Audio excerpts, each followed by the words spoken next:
I am very pleased to present to you our second series of Miso TV.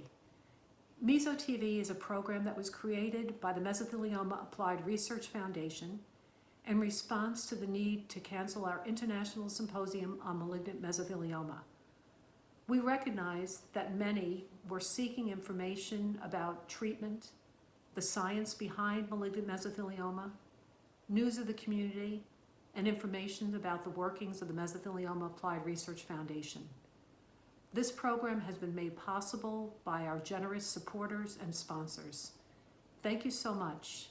It is so important for us to be able to bring all this pertinent information to the community that we serve.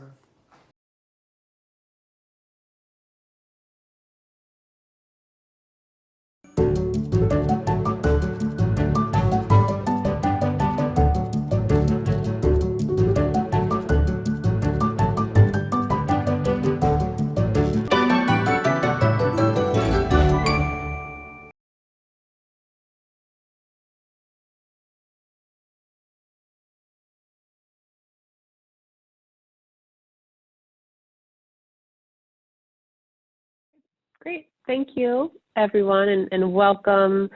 I'm really happy to be here with you today to talk about survivor guilt. And I hope that this can be an interactive discussion because I come from kind of my perspective as a therapist, but you all are really the experts in this as patients and survivors. My name is Kimmery Knowles. I am a clinical social worker at Memorial Sloan Kettering Cancer Center. And in my role there, my main areas of expertise are dealing with patient survivors post-treatment, as well as bereavement. And so I think that certainly you can see survivor guilt, and survivor guilt comes up in both of these areas. We're going to focus on individuals who are post-treatment. And my interest in survivor guilt really started when I was sitting and working with patients post-treatment, both individually as well as the groups that I run. And I just started seeing kind of more and more folks who are coming in and really struggling with guilt, with guilt really in guilt in relationship to people that they knew who had suffered and many of whom had died. And so I started kind of trying to understand what is going on, how can I help these individuals, and that kind of led me to do a little bit more exploration in the literature and reading some research on survivor guilt. And really when we talk about survivor guilt, the experience of survivor guilt, we're talking about an experience of people who have witnessed destruction and devastation and feel guilty that they've survived when other people have suffered or died. And so it really is this relationship, right? So there's a relationship of this guilt connected to other people who have gone through a similar experience and have suffered greatly or have died. And it really started, when we go back in the literature, we can see that this has been experienced by survivors of the Holocaust.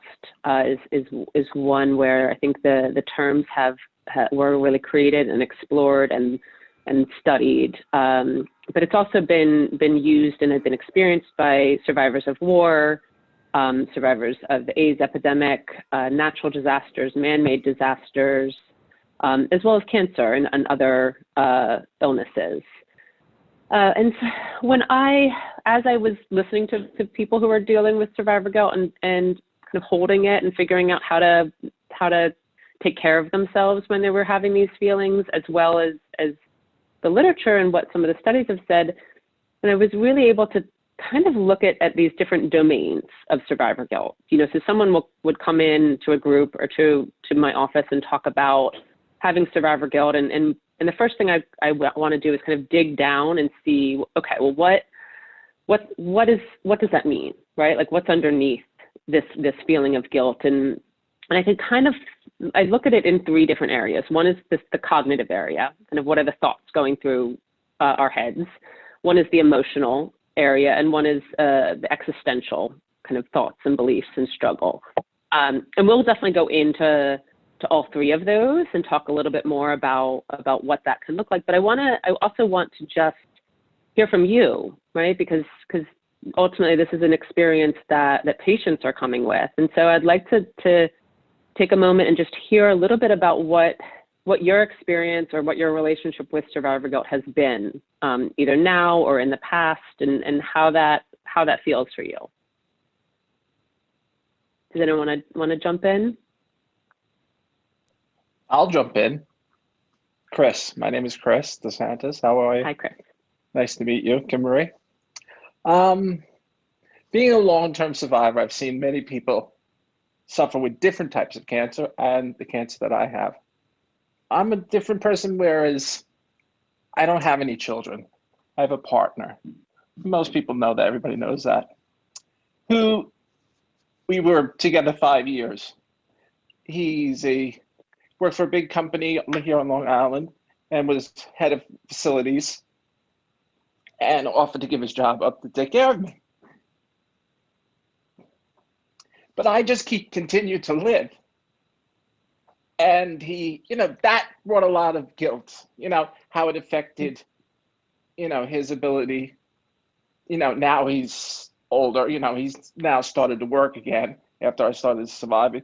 But there was a big chunk of his life that he didn't put into Social Security, and do things to give, to take away somebody else's freedom, and also to see people around you that also are suffering, like my parents, my mother. But as I've grown older, because I was young when I was diagnosed, and now I'm 52. I was like 28, maybe early 27. And I've grown older and I've grown wiser. There's a lot of wise people in this group, and I've grown from their knowledge and their experiences of life, that I I stopped working when I was just 29, okay, and going to be 30. And so, I see that everybody has to make their choices and live with it. Like the people that, like my partner, he keeps saying, don't worry, it was a choice I freely made. And I know I don't have kids, which is another thing. I see a lot of people who have children, grandchildren. I'm never gonna, I have one sister who has no children of her own. She takes care of her fiance's nephews, but it's a lot to do with how it's affected other people. And I see other people that struggle to fight to win, that have a very big extended family, that I felt, why me? I'd rather give my spot in line to go for them. So it took a long time to realize I couldn't change that, and to stay guilty and bitter and recluse was basically saying, why was I given this chance? And, a lot of people do a lot more. I give Heather, I give Rich, his wife, everybody so much courage. I wish I could do half what they do. I can only just be, on Facebook so much time and going through a lot of struggles of my own. And I realized maybe that's what God kept me here for. Or maybe that's what the greater being, whatever you want to believe in, kept me here for. So I try to just pick up my bootstraps every day and say, hey, woke up, it's good. But I'm still struggling, not as much as I was in my 30s and 40s with that, survivorship guilt. And it is strong. It is very strong. If anybody says they don't have it, if they're, go past 5 years, I think it really started after 5 years, because I was there, and Mary, she'll tell you, was there when I was told, you got 18 months to live. I bought my mausoleum because I didn't want my parents to have to deal with anything like that. I was trying to be very proactive. It was rough. But as you get older, I think if you can tell people, to talk to people, that it's a roller coaster, but as you get on and you progress through the time, people become stronger and stronger and stronger, and you realize there must be a purpose for this. Thank you so much, Chris. I think I'm I'm excited to talk even more because I think you brought up a number of issues that are kind of classic for survivor guilt, you know, and I'm just kind of keeping them in my head because we're going to go back to them as we kind of dig into the conversation a little bit more. But thank you for starting us off. Does anyone else want to jump in and share kind of what their experience with survivor guilt has been? We'll jump in right away. It's a tough act to follow, I have to admit. Rich and Laura Mosca, I was diagnosed with peritoneal meso initially October 2006. I've since been diagnosed with prostate cancer, and I'll let Laura speak for herself about her experience. Chris and I went to the same doctor in Columbia, and same things. You know, the first question you ask, what are my survival, you know, chances? And I got the same answers that Chris got. 1/3 doesn't make it to the first year. 1/3 makes it to, you know, 5 years, and then 1/3 makes it beyond 5 years. You know, I have 3 or 4 different angles for my guilt. I'll give you the primary one.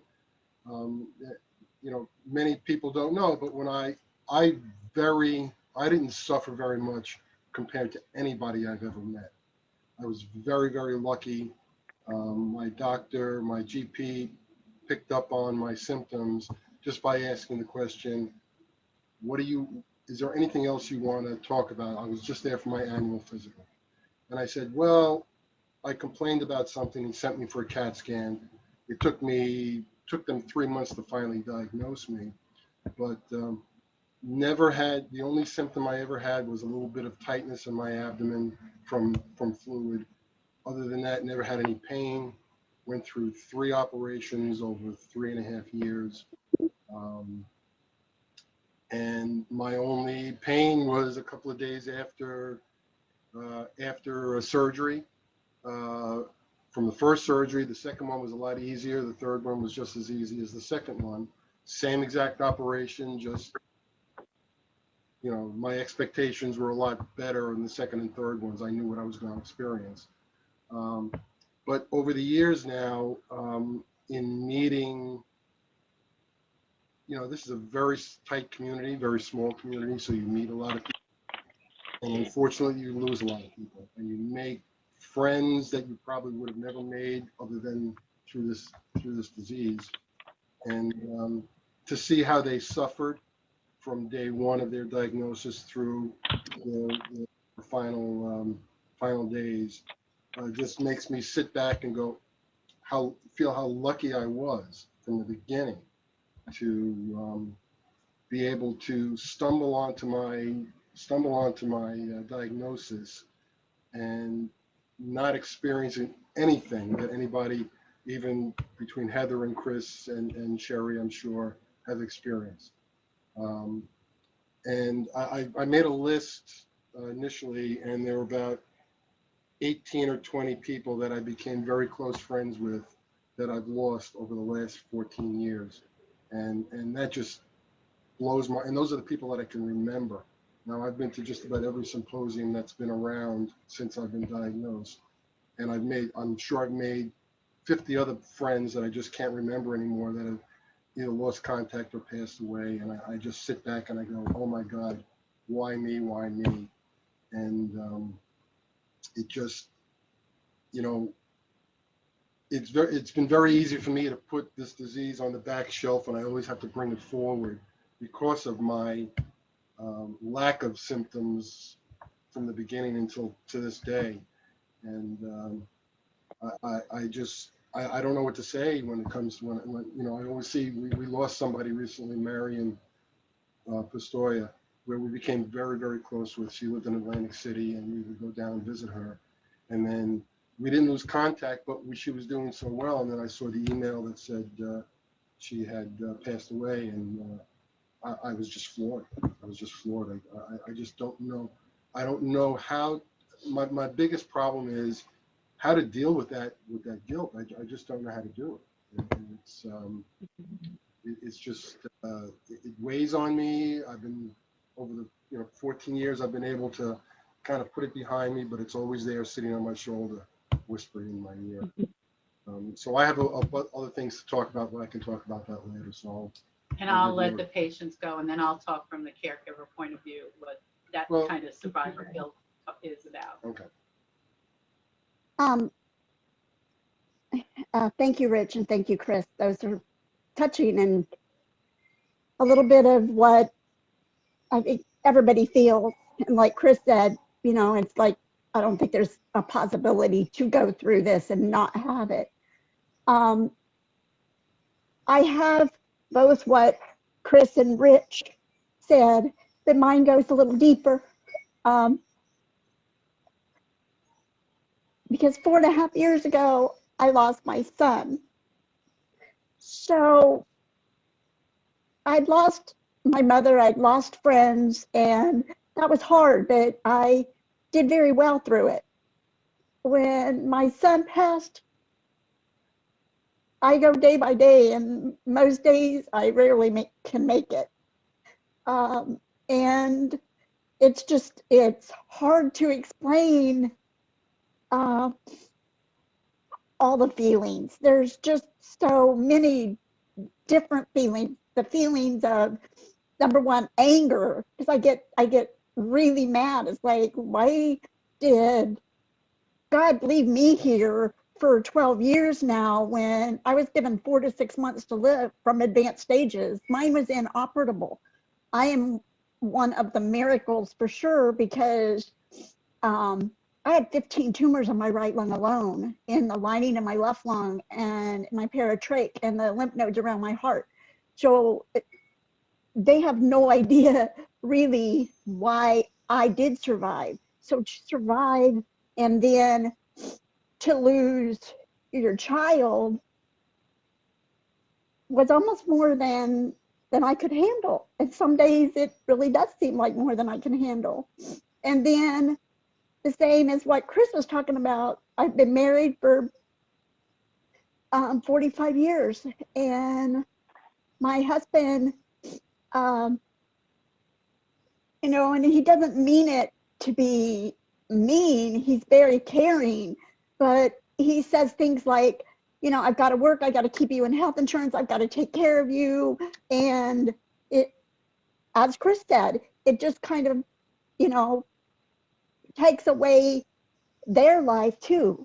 And that's really hard to deal with as well. So it's kind of a big package and a vicious circle. And I think probably all of us have some good days and bad days. And it's kind of like, I've gotten really close to some meso family. And I've got 2 really, really great friends right now that are in Houston that are fighting that it's came back. And, they're on the last ditch, a trial to try to stop it.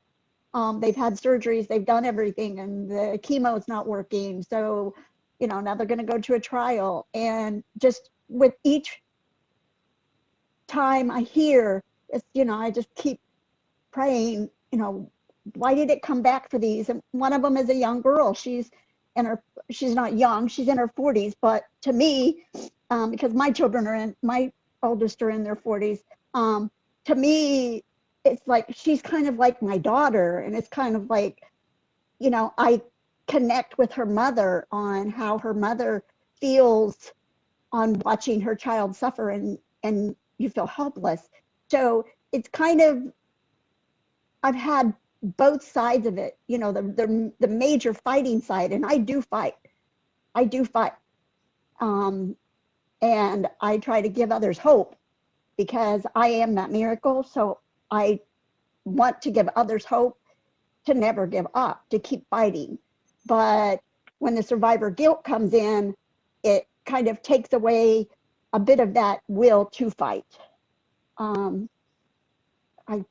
I think maybe everybody can kind of understand where I'm coming from with that. So anyway, it's just that's the struggle. And it goes in a complete circle where Chris has no children. I lost my child. So, you know, there's so many different angles, and I'm sure you as a doctor sees that, all those different angles, and trying to find a common denominator that can help us all to get past it. Has to be challenging, and I greatly respect the fact that you're doing things like this to try to help us all. So thank you so very much. Thank you, Sherry. And I think that what you said is so important to remember two things. One is that this can kind of take so many different forms, right? That it can affect you. It can affect caregivers. It can play out in different ways in your life. You know, I also want to just highlight that after our conversation today, and maybe forever for the rest of your lives, I don't know if the goal or even the realistic expectation is that you won't have it, right? Like survivor guilt is something just like the range of emotions that patients and survivors and humans have.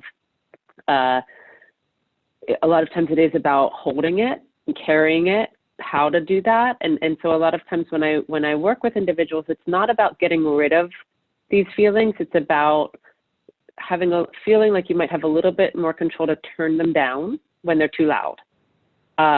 You know, and so, and be able to carry them in a way that doesn't feel so overwhelming and so heavy. Because I think what I'm hearing from those who have spoken already is that this is one, it's natural and it's normal and it's completely understandable to feel this way. Not that there's not some things that we can do in ways that you can better understand it so that hopefully it can sit differently. But I don't know if we're going to get rid of it, right? It's more about figuring out a way to coexist with some of these feelings that are not comfortable. I think that's kind of how I tend to approach it, is living with it, because it is very much a part of the journey that we're on. And I'm very public in my goings on, as most people know. I talk a lot about my experience and what I've gone through, and survivor's guilt is definitely something that I've talked about in the past, survivorship issues, because I believe that survivorship should be treated almost as a chronic illness. A lot of times, even doctors don't know what to do with us. And when you bring survivor's guilt into the mix, so one, we're dealing with all this stuff from surviving cancer and all of the chronic issues from the surgeries and the chemotherapies and all that stuff. But then you put the emotional and the psychological on top of it. Most doctors are like, oh, just be happy you're alive, you know, and I've run into that. And it's like, that doesn't help, you know. And so luckily through therapy, through incredible support, I've gotten to be where it's like, I understand. I still have my days. I mean, don't get me wrong. When I see people chasing treatment and I wonder how much is enough, and am I giving false hope? That's what I struggle with, is am I giving false hope by sharing my story? And how I've come to terms with that is people still need hope. No matter where you are in the journey, no matter what, you still need hope. And that's what I keep coming back to. And that is how I've learned to live with the survivor's guilt on those days when it's really heavy, when my best friend died. That's what she still looked to me for hope, even in her last days. And that in of itself helps a lot. And yeah, mesothelioma especially, you know, it is such a small and tight-knit community. And the newbies coming in look to people like us, like Christopher, who's been around for 20 years, Richard 14, me 15, Sherry, you're an 11 or 12 now.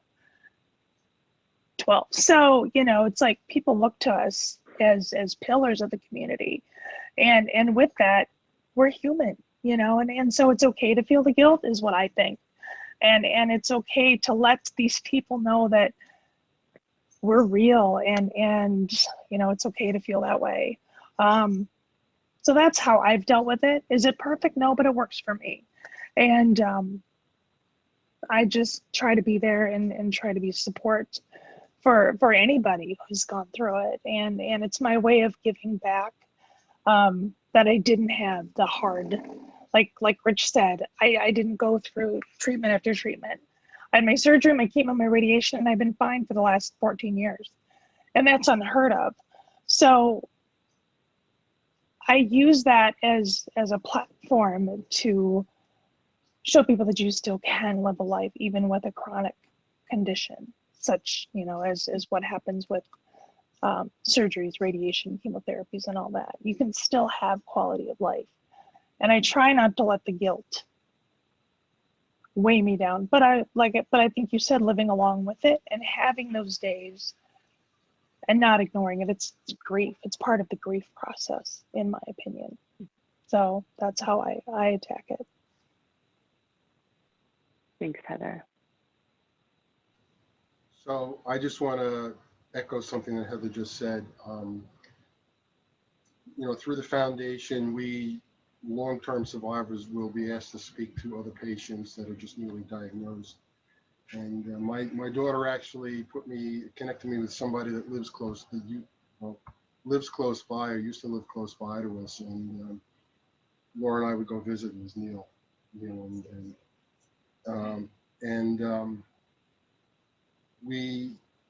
I always had trouble going to those new patients, knowing that I was a longer-term survivor, and not knowing if I was giving them hope or not. It never was really fed back to me, other than I'm there, you know, let's talk about the disease and everything.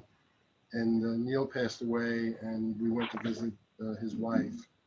And as we were walking out, you know, we had our arms around each other, and she said, you know, he would always tell his friends, I met this new guy, and he's had this for a while. He says, that gives me the fight. And I walked out of the house crying, but that's when I locked into helping, you know, going forward and helping these people, and not feeling funny about giving them that hope. So just to tag on to what you were saying. Were you going to add Thanks, Rich. Laura, did you want to jump in and share kind of the caregiver perspective on this? I host the caregiver calls and do a lot of the caregiver groups when we have a symposium and things like that. And yes, I find it hard to tread this line because so many people, caregivers, are suffering and their loved ones are really in the throes of the disease or reaching the end or really suffering. And as Rich said, he suffered enough. I won't say he didn't suffer, but he didn't suffer really horribly. And he is alive, thank God, for 14 years. And that's where I find myself sometimes not even acknowledging that he's a 14-year survivor until people ask, because I feel this, like you said, this guilt almost to say, wow, that my husband is a 14-year survivor, where people have either lost their loved ones or they're dealing with the end of life issues, etc. And then other people, like you said, will say, no, that's marvelous. You're giving us hope that your husband is a 14-year survivor. So I'm always treading this line of, do I say my husband is a 14-year survivor so that I can give people hope? Or do I pull that back because I feel like I'm throwing it in people's faces, so to say, that my husband is alive, or he is a 14-year survivor, or he didn't suffer so horribly, and all these other poor people are dealing with all these other issues.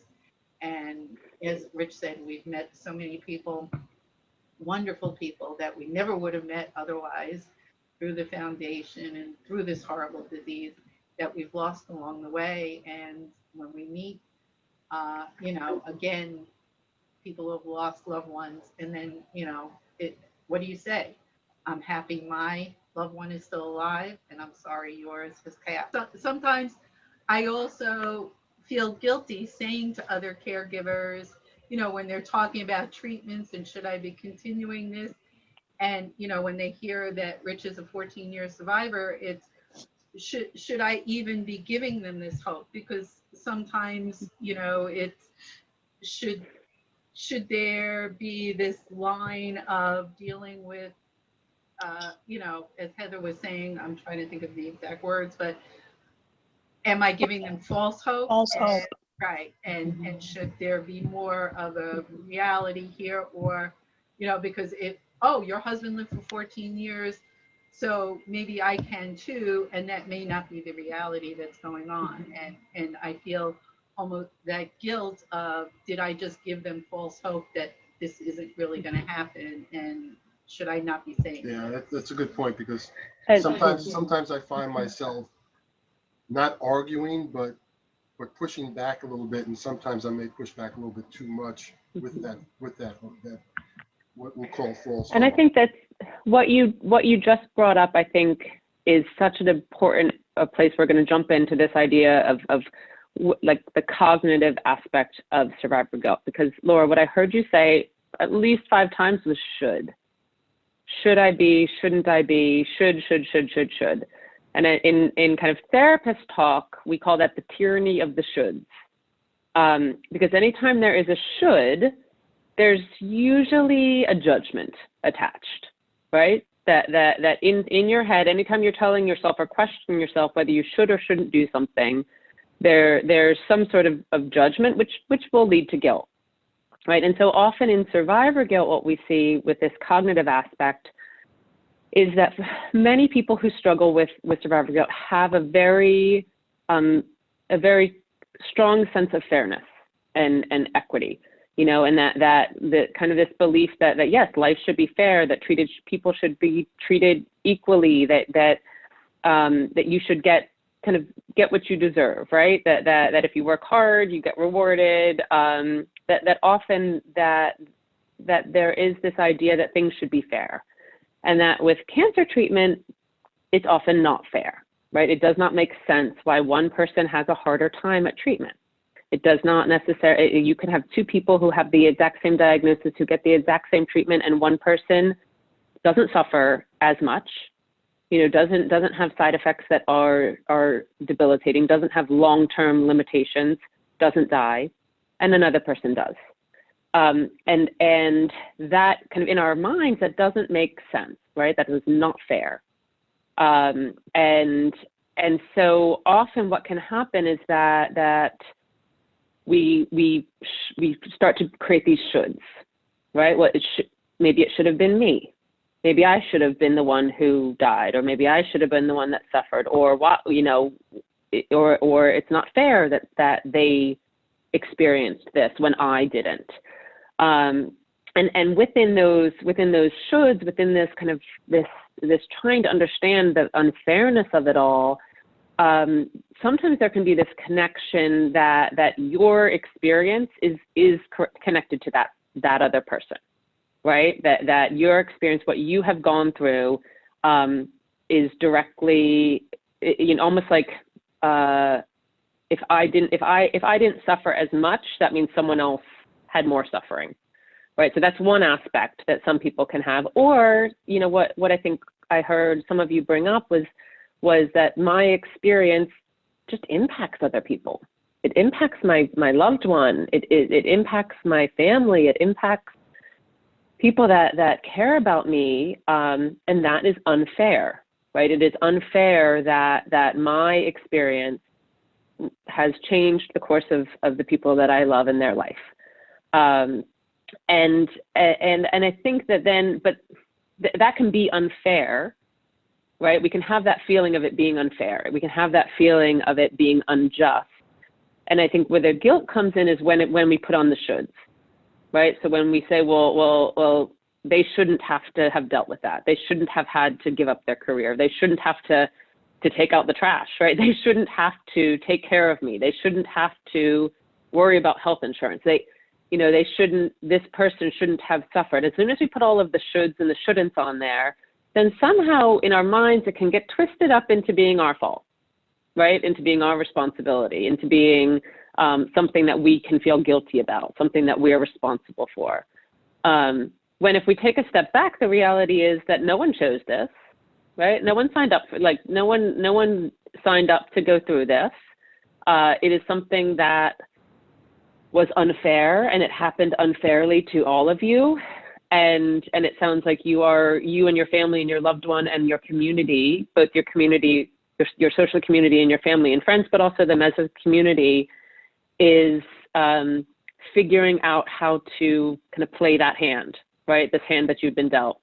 And so I think one of the things when I talk with folks and when I work with them, one of them is really identifying those shoulds, right? And helping them understand that sometimes, as uncomfortable it is, sometimes it's about just living in the unfairness, kind of recognizing, honoring that this is unfair for everyone. But that doesn't mean, sometimes it doesn't mean that there's anything you can do about it, right? Or anything that you need to do anything about it. But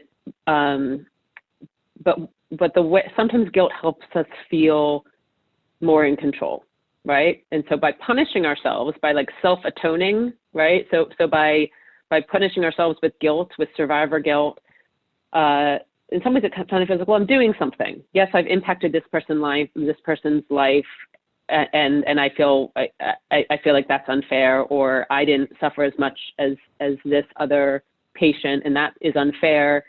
And if I can atone for that, you know, if I can make myself feel bad or make myself feel guilty, maybe it will remedy the situation, right? Maybe it will help. When this is one of those situations where it's not going to fix it, but I think again, I think our mind sometimes gets into what I call mental gymnastics to try to figure out how to manage these overwhelming and uncomfortable thoughts and feelings. And that kind of goes into like some of the emotional aspects that are connected with this.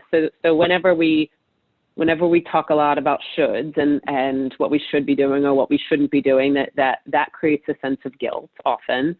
And guilt is one of those feelings that can make us feel like there's something we can do, right? It doesn't feel good, but often there creates a search for a way to fix it, right? A way, if you're guilty, then you've done something wrong, and maybe you can fix it, maybe you can make it better, maybe you can do something. It makes you feel like you can do something about it. And often some of these other feelings that go along with this experience are not so actionable. Right? So these feelings, and I heard you all say it when you were introducing yourselves and talking about your experience with survivor guilt, grief, a lack of control, you know, feeling helpless, death anxiety, like fear of mortality, or even feelings of gratitude, right? Or of appreciation that you have survived. You know, in combination of other people who have suffered, those feelings can sometimes feel more difficult to tolerate, right? That sitting in grief, and often there's not, a lot of times it's sitting in grief, sitting in kind of this recognizing that you don't have control over this situation, can feel harder to deal with than dealing with guilt. And so sometimes for some people who are experiencing survivor guilt, it's really about looking at all those underlying emotions, right? The grief for people that they've lost, the grief for their own life that has been changed and altered, the grief for the limitations that they might still be dealing with, the grief and the fear around the lack of control, the anger related to the unfairness of it all, all of those feelings. Sometimes they can kind of be, it can be twisted, and grief can guilt, you can feel a little bit more in control if you're guilty about it, rather than just feeling sad or upset or grief-stricken. I want to pause there and just kind of get your thoughts or your reactions as we're talking about this. What I find is interesting is maybe Rich and maybe you guys can, like Laura said, I find myself downplaying my survivorship. 15 years as a survivor of mesothelioma is freaking amazing. And it hit me like last week, where, because I've just been kind of like pushing it down for the last few years because of the survivor guilt or whatever. And I celebrate my surgery anniversary every year and have a big party and all that, but I tend to kind of downplay it most of the other time. But it hit me the other day. It's like 15 years. This is something to celebrate. And like you said, it's giving ourselves permission to celebrate life, because you tell anybody else that you're a 15-year, a 14-year, a 10 or 12, even a 5-year survivor, like, oh my God, that's amazing. So I think we also need to cue into the gratitude of others for our position and where we are in our survivorship. And I think so many of us downplay, oh, I'm a 15-year survivor. And it's like, I'm done doing that. I'm done with the shoulds, like what you're saying. Like, no, this is a big deal. And we should celebrate, dare I say, should. We need to celebrate the fact that we are here and we have a voice, because we do provide hope, and we do provide even those people who don't have mesothelioma. Recently, my husband's coworker, his wife passed away from kidney cancer. When she would go to chemotherapy, she would wear the sweatshirt from my event to chemotherapy because it was a zip-up hoodie and they could access her port. And people would ask her, what's long leave-in day? And she would share my story. So we give hope to people even outside our own community. And by sharing our stories and by telling people we're long-term survivors, they can look at their own lives and say, well, my gosh, if Chris can get through that, I can get through this divorce. Or if Rich and Laura can make it through that, I can make it through this last year of my college, which is so hard. And if Sherry can make it through all this despite all her setbacks and not being operable, well, this little thing that I'm going through is going to be a piece of cake. And I think that's what we forget to do, is we forget to look outside our immediate circle of influence and see how we impact a larger people or larger group of people with just being here and existing. And so that's kind of where I'm trying to go forward with it in my journey with survivor's guilt, is stop the negative enough. And it's a daily process, and it's being grateful for where I'm at and where I've been and what's taught me to be where I'm at now. And so that's kind of my thought on like you said, the cognitive and the shoulds, and getting away from the self-atonement and the guilt so much. So it's daily practice. I mean, am I perfect? No, I'm still working on it every freaking day, but I'm working on it. There's no such thing as perfect, right? Nope. There's no such thing Nope. as perfect. Well, and Well, I one can thing, say, Laura, oh, I'm sorry. I just want to, Chris, I just want to Okay. comment and kind of underline something that Heather said, which I think is so important, which I think that Rich said too, which is that, you know, I look at what you're talking about, like downplaying your survivorship. Sometimes that comes from what I call conflicting emotions.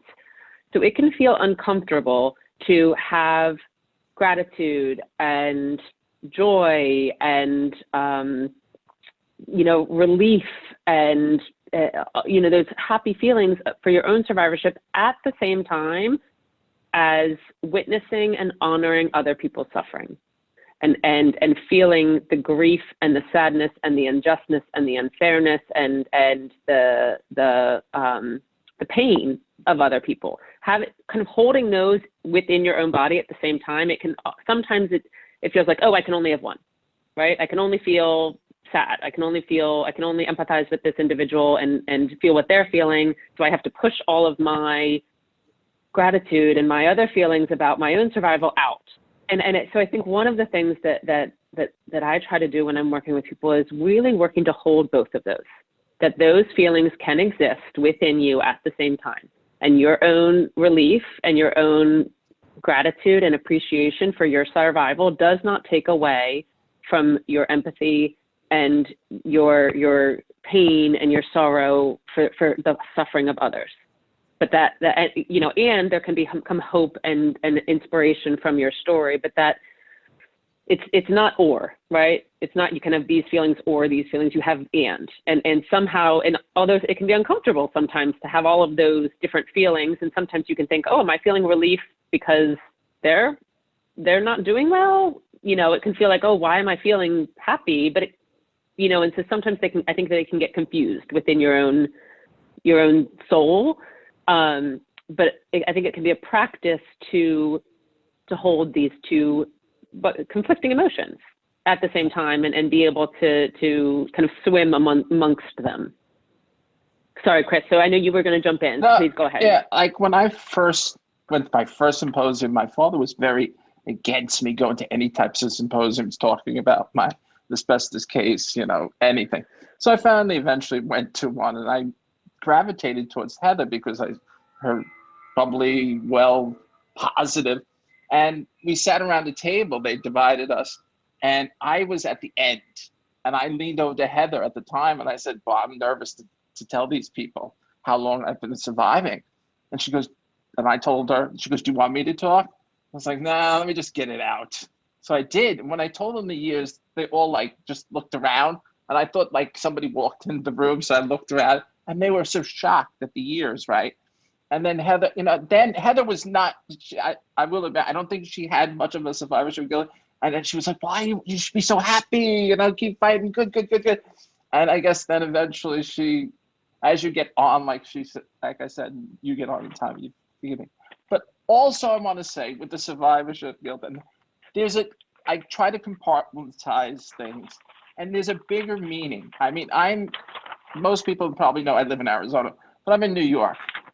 My parents were married for 57 years. There was a very bad breakup, extremely bad breakup. I'm their oldest. And now my sister was just diagnosed during COVID with non-differentiated liposarcomas, had surgery twice, and is doing some really hard chemo, the Red Devil, I forget what it's called. And she's got, other things. So I'm saying there is, that's why I tell to a lot of long-term survivors and people that have had experienced loss, that there is some sort of purpose, for us to continue to go on to support even our caregivers now. And my mom is 85, okay? And she's British, she's from England. She was my father was a nasty Italian, and there's a purpose, I said, for everything that happens. Now my sister's very, very, very ill. So, there is a purpose, I think, for all of us to go on and do the cards we were dealt, like you said. I'm playing them to the best of my ability. I've been here since October, and I'm an Arizona person. This is freezing again. I forgot. I grew up here, but I'm not happy. But, I'm trying to put a smile on my face every morning, walk down, say, yay, because my poor mother is falling apart around me. I'm trying to pull her together, and I'm trying to keep myself together. But, there's a purpose for all of us. And no matter what our time is, and no matter what bumps in the road that we hit, and losing a child, couldn't even tell you, okay? But I'm very close to my sister, on and off. Sometimes we fight, but I'm very, very close to my mother. She was an RN nurse, so she worked in the operating room. So she's very aware of diseases and stuff. I just want to say, when we get down ourselves and stuff, it's easy to do, but we just got to compartmentalize it and help as best we can others. I try. I've been approached with attorneys to write books and do things like that, but I can't do it. I'm very emotional. I was brought up very strong Catholic, and I have very bad, I try not to, jinx anything like you say. But all I'm saying is I hope that, people can see there is a longer road ahead of us still. And, when I say a longer road, you could walk outside and get hit by a bus. You could have a massive heart attack. Anybody could die at any minute. And that's why I try to keep people in the moment. Let's live the moment. And yes, we're going to have bad days, like Heather says. And, everybody says, Rich and everybody, Sherry. But there's a purpose, I think, that we were dealt these cards, and some people, you know, still have very strong partners that are alive, and it's hard. It is. I wish I had, there's no answers, but you know, like, I'm not, like Heather says, I'm not going to be ashamed that I'm 20 years no more. I wish I could speak on a bigger crowd level, but I'd probably be like break down in tears. But I'm not going to be ashamed of how long I'm alive no more. I don't want to jinx myself, but you know, we should Well, and celebrate. Chris, one of the things you should, I'll just leave you yeah, with you that. should I don't know. celebrate. Well, I think one of the things that you brought up is kind of this third kind of domain that I look at with when we look at survivor guilt, kind of the areas that I try to explore, which is, you know, the cognitive, kind of what are the thoughts? What are you telling yourself? How many shoulds are you putting on yourself? The emotion. So what's underneath this guilt? Where's the grief? How are you struggling with this, the lack of control? How are you struggling with the fairness or unfairness of life? You know, and then there's this, what you're kind of talking about, which is this existential question, right? Like, why, what is the meaning of this? What is the purpose? Why me? Why am I here? You know, and I think that those three areas are the areas that when I'm working with someone with survivor guilt, I kind of try to dig into those three areas, because as you're identifying, finding that purpose, and that there's not one purpose, right? Meaning and purpose is something that each person figures out and explores for themselves, and I think can continue to morph and change throughout their life. But for often with survivor guilt, with people who are suffering from survivor guilt, there is that question of, you know, why, what is the purpose? Why am I here? You know, and when other people haven't been here, or when other people suffered more, why did I not suffer as much? And trying to figure out or trying to understand what your meaning is, I think is one of the ways to help hold it differently, right? Not saying that the guilt might not still come up, it will, but when you can connect with the purpose that you have, or the meaning that makes sense for you, it can be a little bit easier to hold. Yes.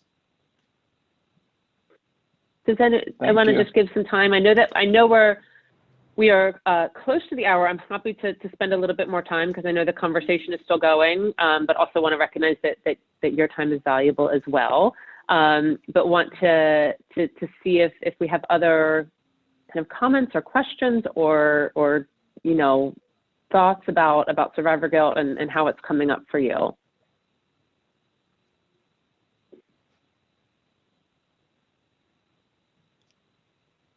Did a good job.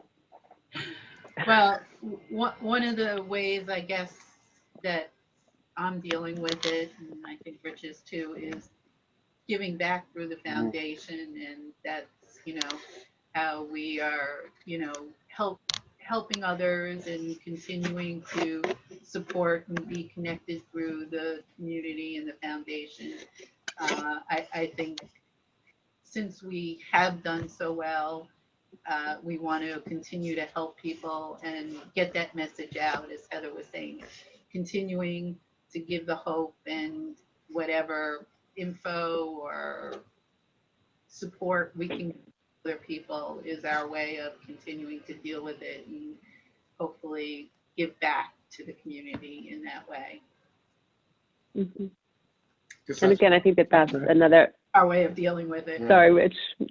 Yeah, and I think that's another way of kind of creating meaning, right, and creating purpose from what can feel overwhelming and have a kind of as we've been talking about, a lot of emotions and difficult feelings to hold.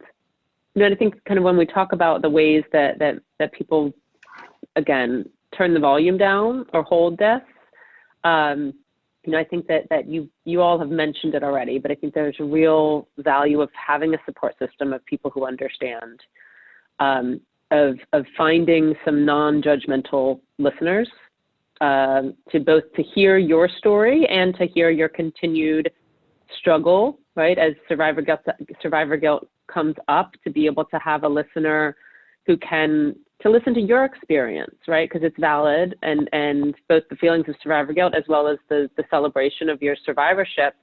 I think it's important to be able to honor that. And I think that it's also just important when survivor guilt does come up to really check in with yourself to see what other feelings are there, right? Like honor the grief that you're feeling and honor the anxieties and the fears that are completely normal. Kind of validate the how hard it is to live in a world that can feel out of control. You know, and again, it's because sometimes that kind of honoring those more difficult emotions to tolerate sometimes can help you ride the wave of guilt. Any other comments or thoughts or questions? I like how you touched on the it's not this or this. And I think that's something that I've really been working on is it's not an either or situation. It's an and. It's you can coexist in the celebratory and still hold space for people who are going through an extremely hard time. And that's something that I've really been working on. And that's in any aspect of our life, not just with the guilt. It's with anything. You can still rejoice for good things going well in your own life and still be sad about, you know, the pandemic or things that are going on in the greater world. So there's so many lessons to be learned, and not just with survivor's guilt, but in our own lives and in all aspects of this. And so you give such great advice about that, not just the either or, but the and or coexisting together. So thank you for touching on that, because that's valuable for anybody in any part of life. Ditto. True. It is. You know, one of the other things that I struggle with, and we don't have to talk about this too long, but in speaking to new patients, you give them the option of getting back to you, and I always feel funny about calling them back to see how they're doing.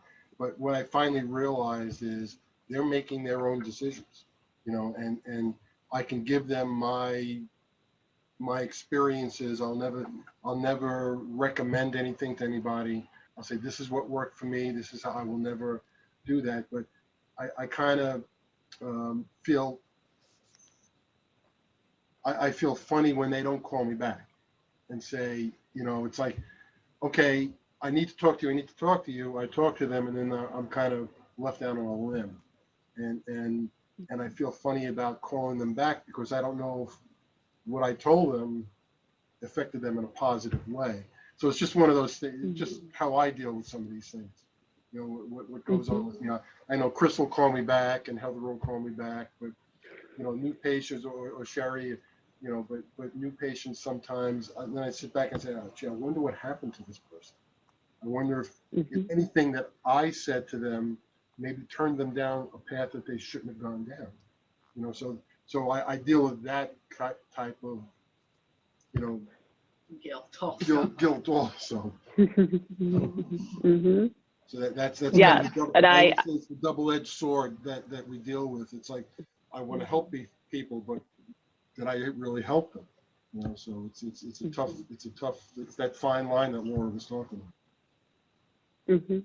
Well, and I completely kind of understand and validate that. I as a therapist and a counselor, I can understand that feeling, because there are times that I'll reach out to someone and provide support, and I think, oh no, like did I hurt them in some way? I also, what I try to remind myself personally is I'm often not as powerful as I think I am, and so I try to remind myself that when I speak with someone, usually I can identify if they are if they need more support, you know, and make the call to get that, which I'm sure that you all have been trained and have talked to enough people that you can identify when someone really needs some additional support, and you work to get them.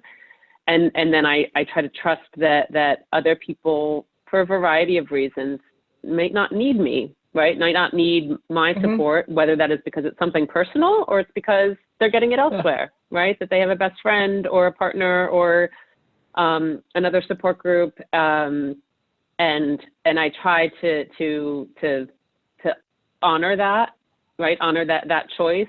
But I really respect that it is hard to give, and not always know where it lands and how it's landing.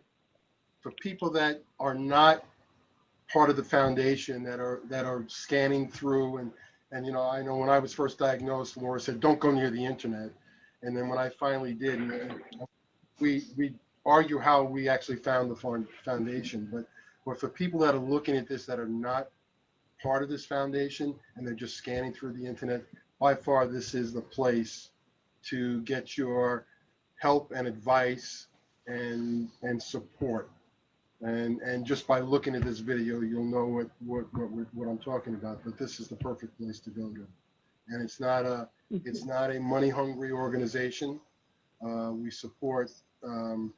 do support research as best we can, but its primary purpose is to help the patients. And don't be afraid to come to the foundation and call the foundation. There is no obligation on your end. Please use this foundation for what you need. And the peer support is unmatched, and it is a community.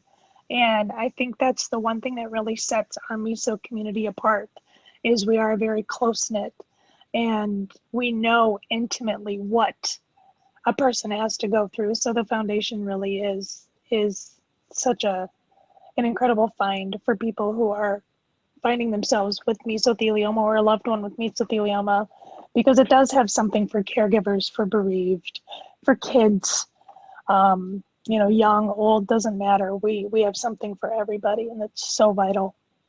So, and thank you, Kim Marie. I can really hear that. Of course, it's such an honor to be here with you. I can really hear in the way that you speak about your own experiences and the way that you speak about giving of yourself to new patients and new families as they're going through this.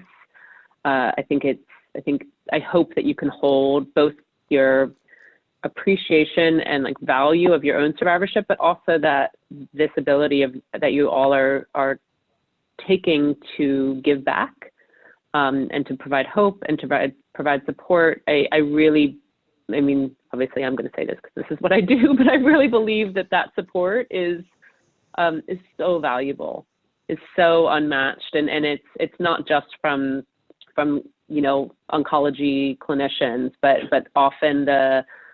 often patients find the most support and connection from their fellow patients and their fellow survivors who understand it in a way that no one else can. And so it's just an honor to be here with you and talk about this with you and hear your perspectives. And I thank you so much for sharing them with me and having me today.